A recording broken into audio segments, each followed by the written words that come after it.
So a few weeks ago, I posted a static post of some macros and a recipe for some brine pork chops.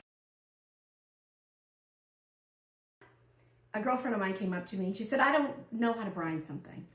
And I said, oh, I thought everybody knew how to brine something. And she said, no, I don't know how to brine something. And, you know, I skipped over the recipe because you didn't make a video. So I'm gonna make a brining video today. For those of us trying to get our protein in but stay in a calorie deficit, brining is just a really great thing to do. It makes the meat really tender. So I have 2 pork chops and we're gonna eat these tomorrow. So I'm brining them today to eat tomorrow. So I just have, I'm gonna use 2 cups of buttermilk. In 2 cups of buttermilk, it'll be 1.5 tablespoons of salt, 1 teaspoon of black pepper. And then here I have smoked paprika, and you can use regular paprika, but I like the smokiness of this. I'm gonna use a teaspoon of this smoked paprika. So I'm just gonna mix this up here, that's it. Okay, all I have to do now is take my pork chops and put them in a bag. And I just got this resealable bag right here. And then I'm just gonna pour the brine over top. Boom, done. And get all of the seasonings, even if it fell to the bottom, try to get them in there. I'm just gonna zip this up. You know, you want, a lot of the air to come out so that you can really get that contact with the pork chop. All right, so there it is.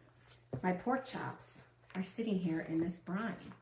So I'm gonna put this in my fridge and deal with this tomorrow. And that was how long it took. See you tomorrow.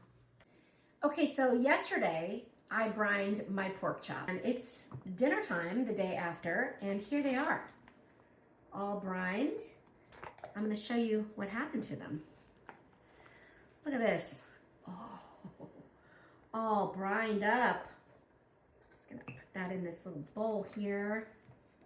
And I'm just gonna discard this brine. We don't need it anymore. There is like nothing you need to do now to season this. The only thing that you do need to do is you need to kind of get some of this extra brine off of it. So I'm just gonna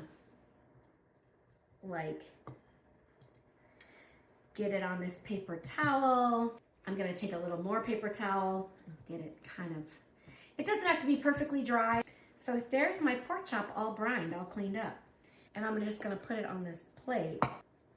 I'm a person who likes my meat to be closer to room temperature when I cook it. I think it just cooks more evenly if it's closer to room temperature. So now that I've cleaned them up, I'm just gonna cover them for good measure. And I'm just gonna leave them out of the fridge for a little while. So I've got my nonstick skillet here, and I want it to be really, really hot. I love to do these pork chops on the grill. I absolutely do, but it is winter time. So I'm gonna show you how to do it on the stovetop and finish it in the oven. 1 teaspoon of oil here. Okay, my pan is really, really hot. So I'm just gonna put my pork chops in my pan. And I don't have to season them at all. Not at all. All the seasoning was in that brine. So I'm just gonna let those brown up. So let's check our pork chops. Oh yeah, look at that. Amazing, yeah.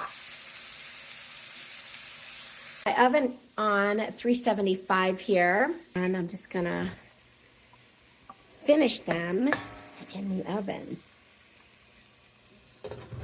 Okay, it's time to pull out the pork chops. Oh yeah, look at those guys. So good. Yum. So I'm just gonna go ahead and let these rest for at least 5 minutes before I cut into it. Okay, dinner time.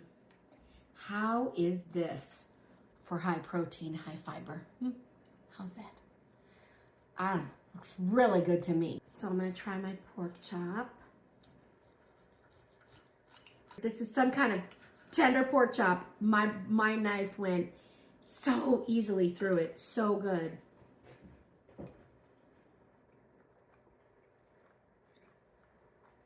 It's tender, It's not dry. It's seasoned all the way through. It's like a steak. It's so good. I really recommend you try buttermilk brining a pork chop.